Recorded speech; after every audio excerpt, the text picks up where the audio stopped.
C'est-à-dire la cérémonie à l'église fait partie du mariage, et il y a des gens qui toujours veulent échapper à Dieu. On ne peut jamais échapper à Dieu. Oui, dans tous les cas, j'irai là-bas et je vais leur dire ce que je vais vous dire. Alléluia. Donc je veux bénir Dieu. Nous allons donc baisser la tête et prier. Juste quelques minutes, on ne va pas durer.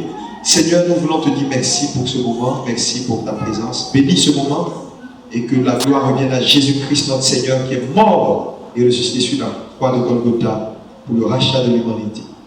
Bénis ce mariage. Amen. Amen. La Bible, nous allons donc lire la parole de Dieu. Je vais juste lire un passage de la Bible dans Genèse 2 à partir du verset... je vais lire à partir du verset déjà 18 de Genèse 2. La Bible dit Dieu, et l'Éternel Dieu dit, il n'est pas bon que l'homme soit seul, je lui ferai une aide semblable à lui. C'est Dieu qui parle ici. Et l'Éternel Dieu dit, il n'est pas bon que l'homme soit seul, je lui ferai une aide semblable à lui. L'un des conjoints parte vers le Seigneur. C'est alors que la loi est brisée. Voilà pourquoi le dirigeant vous disait tout à l'heure que logiquement, il ne devait pas avoir de divorce, parce que cela n'a pas de base biblique. Dieu ne veut pas qu'on se marie pour divorcer. Vous voyez, la Bible dit, Dieu dit, il n'est pas bon que l'homme soit seul. C'est Dieu qui a eu l'idée au départ d'instituer le mariage. C'est la première chose que je voulais dire à tous ceux qui nous écoutent. Dieu est l'initiateur du mariage. C'est très important de le comprendre. Parce que si tu ne saisis pas d'où vient le mariage, qui a initié le mariage, tu vas jouer avec le mariage. Le mariage n'est pas juste quelque chose que Dieu a initié parce qu'il avait envie de permettre aux gens de s'amuser. Non. Quand Dieu a créé l'homme, l'homme n'avait pas idée de ce qu'on appelait mariage. Tout seul dans un jardin avec des animaux. Vous vous rappelez que c'est Dieu qui a fait la femme et qui a envoyé la femme et l'homme. Au départ, les compagnons de l'homme, c'était les animaux. Quand vous lisez la Bible, pour ceux qui lisent leur Bible, et ensuite, il a fait la femme lorsqu'il a vu que l'homme s'ennuyait avec les animaux et qu'il ne trouvait pas quelqu'un qui était semblable à lui. La Bible dit, Dieu l'endormit, Dieu prit une de ses cordes et Dieu fit la femme. C'est très important. Donc Dieu est celui qui a pensé femme au départ. Voilà pourquoi on ne peut pas prendre une femme à la légère, parce que la femme vient répondre à un besoin. Et vous savez, dans la vie, quand Dieu t'envoie une solution, il faut faire très attention à la solution. Parce que si l'homme avait la capacité et le potentiel de s'en sortir seul, Dieu l'aurait laissé avec les animaux. On serait né avec les animaux et on allait nous-mêmes faire nos enfants, on ne sait pas par comment, mais je ne sais pas. Mais Dieu a constaté que l'homme s'ennuyait. Il a constaté que malgré les animaux qui passaient devant lui, l'homme n'a pas trouvé quelqu'un avec qui il pouvait discuter et avoir une communion. Et la Bible dit, il endort l'homme et il prend une corde, il fait la femme. Donc la femme vient répondre à un besoin que Dieu a constaté de solitude, un besoin de partenaire pour avancer dans la vie. Voilà pourquoi, quand il finit, il dit, je te ferai une aide. Le mot aide a tout son sens. Il ne faut pas prendre ça à la légère, parce que Dieu n'est pas un homme. Quand il dit quelque chose, il a réfléchi 1000 fois avant de dire la chose. C'est des hommes qui parlent pour parler, Dieu ne parle pas pour parler. Donc il dit, je te ferai une aide. Donc l'aide ici veut dire, la femme est une aide. Donc si la femme est une aide, qui peut s'en sortir sans sa femme? Personne. Non, parce qu'il faut comprendre. Parce que beaucoup de gens pensent qu'ils peuvent s'en sortir. Bon, ouais, ma femme, on s'en fout. Les femmes, on s'en fout. Non. Il ne faut pas penser comme ça. Tu ne vas pas aller loin dans la vie. Ça, je préfère te le dire. Tous ceux qui ont fait cette expérience, ils ont tiré des leçons, mais amères.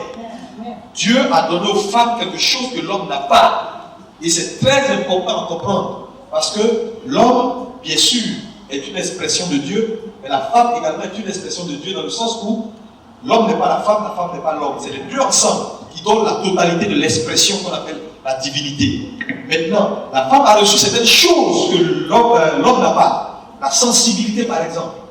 Les femmes sont sur les détails, l'homme n'est pas sur les détails. L'homme, il est globalement. Vous comprenez? Mais bien sûr, c'est important d'avoir quelqu'un qui veille aux détails pour ta sécurité. Et très souvent, dans 80% des cas, quand une femme dit ton ami là, je ne le sens pas, le monsieur va dire oh, tu aimes trop ça tout le temps, tu vois, quand tu soupçonnes tout le monde. Mais il finit par reconnaître que la femme avait raison. Donc c'est très important. Je dis ces choses pour dire simplement que la femme n'est pas quelque chose qui est venu comme ça parce que l'homme voulait juste, non. Dieu voulait juste donner une femme.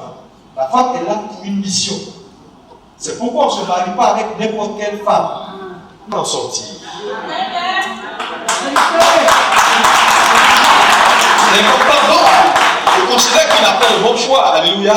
Parce qu'il y a longtemps qu'il tourne. Il y a longtemps qu'il tourne. Si c'est arrêté aujourd'hui, ça veut dire que vraiment, c'est bon, maintenant j'ai trouvé ce que je cherche. Alléluia. La femme, elle est là pour nous aider. C'est simplement, je vous le dis, permettez à vos femmes de jouer leur rôle. Pour ceux qui sont mariés dans cette salle. Vous allez réussir, vous allez aller loin. Très souvent, nos femmes deviennent nos concurrentes. Ouais, ta femme est ta concurrente. Ta femme n'est pas ta concurrente, elle est une aide. Elle est là pour t'aider. Le mot aide a son sens. Mon frère, il faut la considérer parce qu'elle est là pour t'aider. Alléluia. Amen. Maintenant, un élément important, si elle est là pour aider, ça veut dire également que c'est à l'homme que tu as remis la vision. C'est l'homme qui sait où on va, c'est pas la femme de dire où on va. C'est important également. Parce que dans le jardin d'Éden, lorsque Ève est venue et que Ève a voulu donner la direction, l'homme s'est retrouvé en train de pécher et de sortir dans la volonté de Dieu. Dans une maison, c'est l'homme qui donne la direction, ce n'est pas la femme. Parce que quand Dieu faisait l'homme, la femme n'était même pas encore venue. Elle est venue pour aider. Tu es venu aider quoi? Tu viens aider parce qu'il y a quelque chose à faire. Avant toi, il y avait quelque chose à faire. Tu es venu juste pour aider à ce que la chose réussisse. Donc il est important pour les femmes aussi de comprendre que Dieu a donné à l'homme une direction, une vision, et tu viens pour l'aider. Ce n'est pas à toi de dire non, c'est vrai que tu dis allons ici, mais moi je veux comme ça. Et ça, il faut être un homme. Quand tu es un homme, il faut être un homme. Un homme n'est pas une femme. Un homme, c'est un garçon. Ça veut dire, il a une autorité, il ne se laisse pas manipuler. Et ça, je voulais dire aux femmes, vous faites très attention parce que les hommes ont été créés avec quelque chose. C'est des hommes. Si vous ne les écoutez pas, ils vous écrasent. Sans faire attention. Parce qu'ils ont été créés avec une autorité et avec un égo. Donc c'est clair. Parce que n'oubliez pas qu'après le péché, Dieu a dit un certain nombre de choses claires que nous allons voir tout à l'heure. Donc, le mariage est la volonté de Dieu au départ. C'est lui qui a institué le mariage.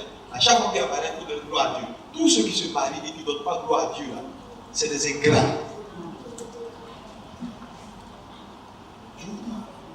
Parce que c'est Dieu qui a fait le mariage. Tu trouves une femme, si elle te plaît, il faut remercier Dieu tous les matins. Tu vois une femme, elle t'aide à devenir, il faut aider Dieu. Alléluia. Amen. Il n'est pas bon que l'homme soit seul, l'homme quittera son père et sa mère, s'attachera à sa femme. Il dit, l'homme doit quitter son père et sa mère. Lui, il quitte papa et maman, il s'attache à sa femme. S'attacher. Et ils deviendront une seule chair. Donc vous deux là, vous êtes destinés à devenir un. Mais ça ne sera pas évident, ce n'est pas demain matin. Ça peut mettre des années, ça peut mettre 10 ans. Parce que tu as une éducation, tu es né d'une famille, tu as reçu l'éducation, tu as ta façon de voir la vie, elle aussi a sa famille, elle a ses choses dans la tête, elle a eu son parcours. Voilà deux parcours qui se rencontrent et Dieu veut en faire une seule chair. Ce n'est pas évident. Si quelqu'un ne veut pas, ça ne va pas aller. Parce que chacun dit moi aussi. Tu donnes ton point de vue, l'autre dit moi aussi. Non, il faut qu'à un moment donné, quelqu'un accepte de dire écoute, c'est toi le chef, on te suit. Donc, quand elle dit c'est toi le chef, on te suit, ça veut dire qu'il y a des idées que tu as, des façons de faire que tu as toujours eues là, il va falloir que tu laisses tomber.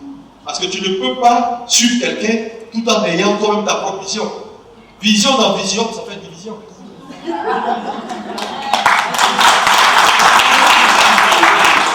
C'est très important dans le foyer, c'est la même chose. Vous savez, il faut du courage pour réussir un couple. Moi, ça fait maintenant combien d'années? Je ne sais pas. Si ma femme était là, elle allait se fâcher. Dans tous les cas, je sais que je suis marié, ça fait combien d'années? 11 ans maintenant. 12. Et chacun dit pour lui. Ça fait 12 ans, pratiquement, que je suis marié. C'est un chemin. C'est un voyage. Et ce voyage-là, ça prend du temps. Ça prend du temps. Il y a des étapes dans le mariage. Vous commencez juste.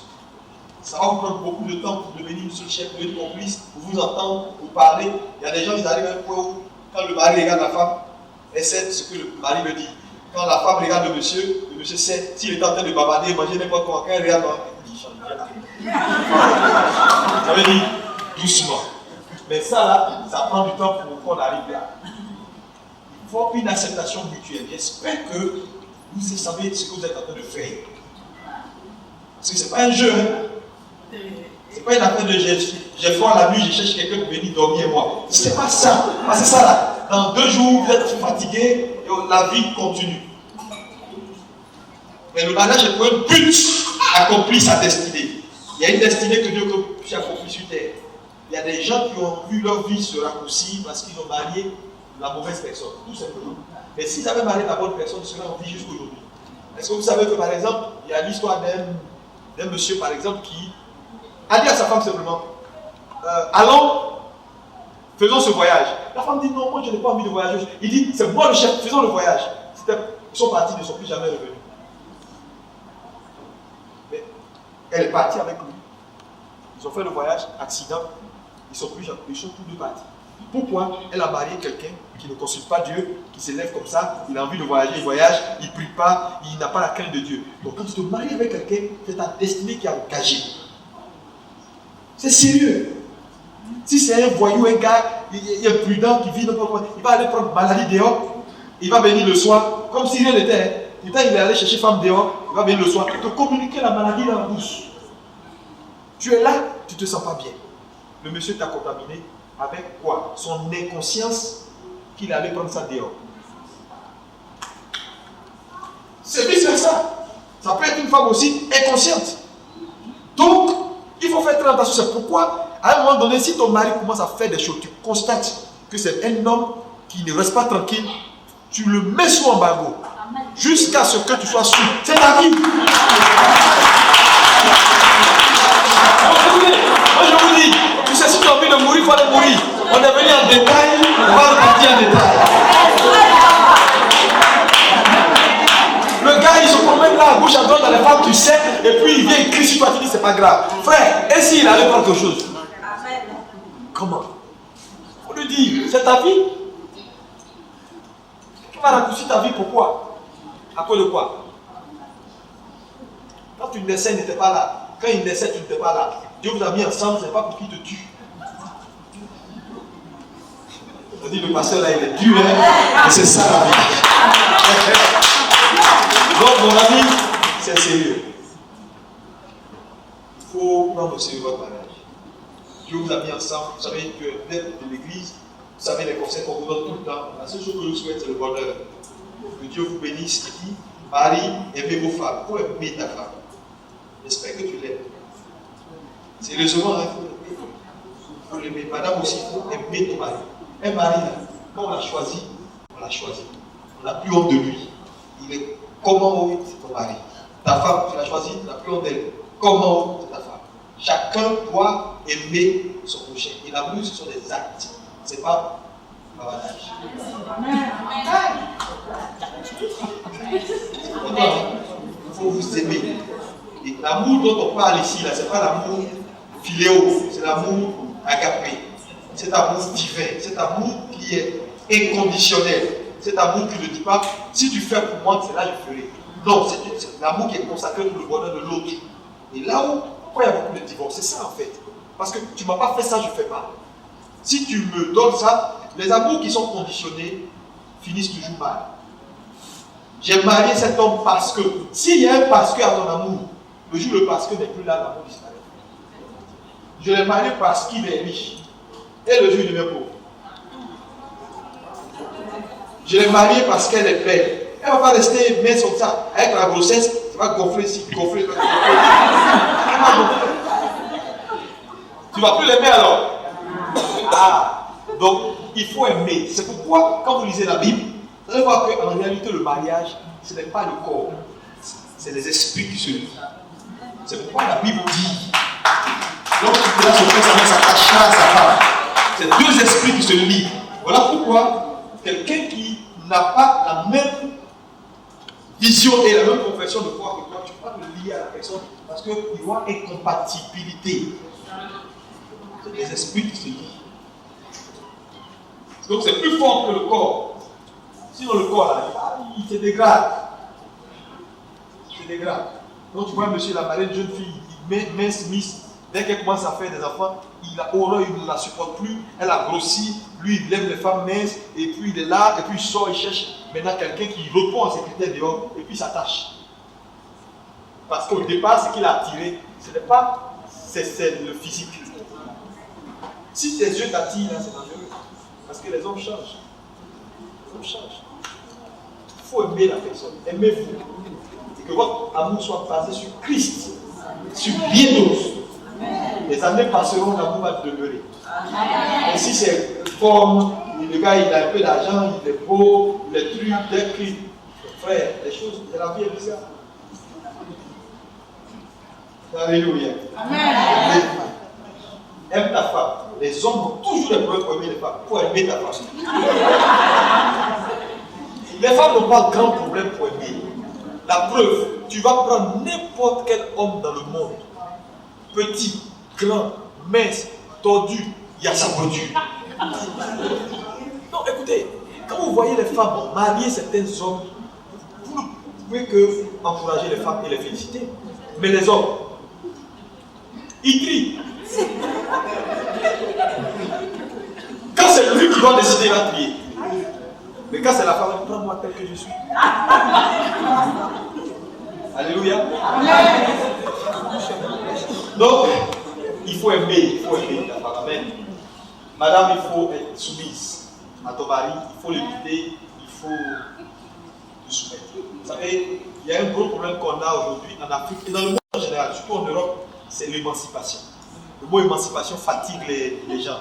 On dit non, on est émancipé, une femme, elle ne doit pas trop se soumettre. Son mari dit elle, c'est pas comme ça.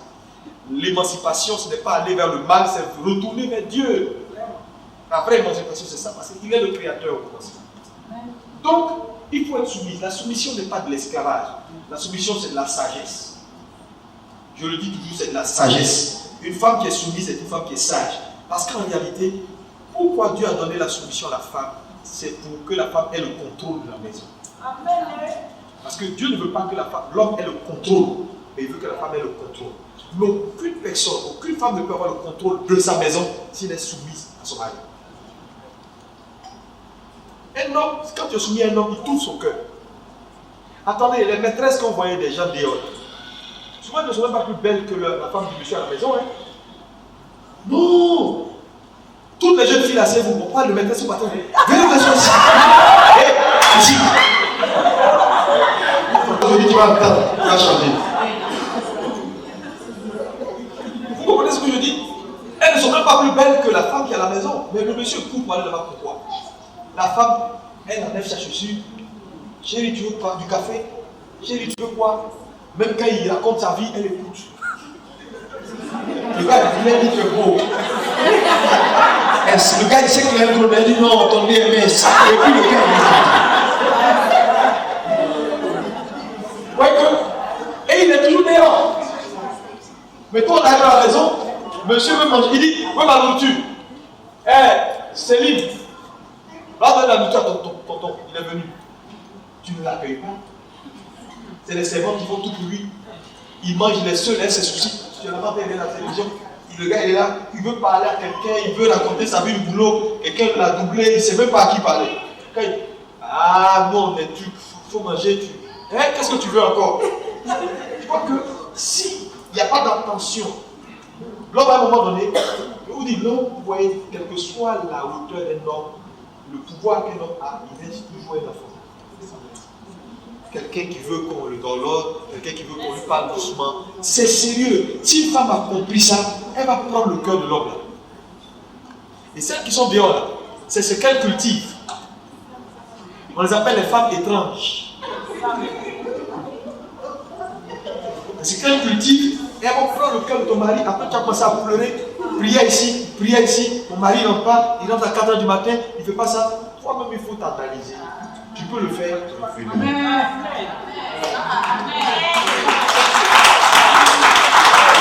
le pousser au corps. Il bouge beaucoup. Mais il faut le goûter, il faut le soumettre, l'aider. Là, il doit commencer à être plus beau, plus propre, tu vois, non? Parce que bon, quand un homme est célibataire, il ne s'en sort pas. Hein. Il ne peut pas laver ses affaires, ça traîne, tout et ça. Et dès qu'il marie une femme, on doit sentir que l'impact, la femme a de l'influence sur lui. Il entre dans la douche, il fait 2 secondes, il dit retourne. Tu ouvres la porte, tu vérifies, tu contrôles la porte, non, je suis du tu dis ouais, sors maintenant. À un moment donné, il faut avoir d'accord aussi. Il ne faut pas marcher. Je vous dis, réussir un foyer, c'est juste la sagesse. La femme est fâchée, le patron, il dit, chérie, tu sais, j'achète des lots, je vous dis la vérité. Si vous connaissez une femme, elle n'a pas besoin de grand chose. Elle n'a pas besoin de ton argent. Elle a besoin juste de l'affection, de ton amour et de savoir qu'elles ont une norme. Et le mot homme ici, ça veut dire maturité spirituelle, physique, et puis dans la poche aussi. Non, parce que tu n'es pas un homme si ta poche est vide. Vous n'êtes pas d'accord avec moi, les hommes? Elle n'est pas en train de répondu. Une femme, ce n'est pas ton titre. Ce n'est pas ce que tu es. Parce que dans tous les cas, ton mari a pu faire ça devant tout le monde, mais pas devant elle. Donc elle te connaît. Tu n'as pas besoin de dire à ta femme de t'appeler Monsieur le Temps. Quel Monsieur le Temps? Elle t'appelle par ton prénom. Terminé parce qu'elle te connaît. C'est ta femme. Maintenant, tu dois faire quand même un effort pour augmenter ton niveau. Parce que ta femme, il faut qu'elle soit. Ses besoins soient pourvus. Qu'elle mange. Là, tu vois, elle n'est pas mince. On n'est pas que dans 6 mois à l'église. Si je sais que le colonel est là. Attends, colonel. Il faut avoir. On avait dit quoi? Moi, à ses besoins. Et je te dis une vérité. Si tu ne crois pas aux besoins de cette sœur et qu'elle se débrouille et paye ses trucs, tu perds l'autorité. Même si elle a l'argent, donne-lui quand même. Ça te donne la position.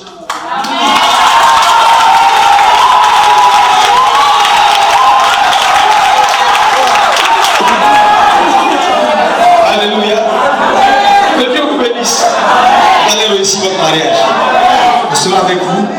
Je pense que tout va bien se passer. Que Dieu vous fortifie et puis qu'il bénisse également tous ceux qui sont là, qui passent des moments difficiles dans leur couple. Si tu es là, tu as attrapé une soeur, tu n'es pas marié depuis longtemps, tu dis que tu es en train de l'étudier, c'est bon maintenant. Tu l'as étudié, tu as eu PhD, le doctorat, même tout ça. Maintenant, il faut le marier. Le temps de la marier, c'est maintenant. Il dit j'étudie encore. Depuis toujours dans les enfants, c'est maintenant que tu étudies. Là, l'étudier avant. Le mariage est bon. Tu n'as pas besoin de grands moyens. Tu vas à la mairie pour signer le papier. Parce que je vous dis, femme, ne permettez pas à un homme de vous prendre pour aller dans sa maison s'il ne doit pas marier. Vous savez ce qui va se passer? Parce que les hommes, ce qu'ils ont trouvé, ils ne poursuivent plus. Il faut écrire ça. C'est qu'un homme a trouvé, il ne poursuit plus. Il va te maintenir là 10 ans. 20 ans, il n'ira pas à la mairie. Quand vous parlez, non, le pasteur ne va pas dormir chez mon chéri. C'est pas ça. C'est pas ça. On va vous faire du bien. Je te dis, c'est pas que tu es là-bas, tu dis non, je ne veux pas chez toi. Il va aller te marier vite. Tu vas, c'est fini. Dès qu'il a eu ce figure-là, oh, quand tu vas me dire, oh, mais d'accord, c'est pas venir. Il va te faire retarder, tu perds ton temps pour rien du tout. Et quand tu as vieilli un peu, il va trouver que oui, c'était même pas Dieu, c'est maintenant il prie, que Dieu lui trouve une jeune fille, il a vu, ses yeux sont allumés. Frère, il ne faut pas le suivre. Tant qu'il n'a pas marié, ne va pas le suivre. Il ne faut pas partir.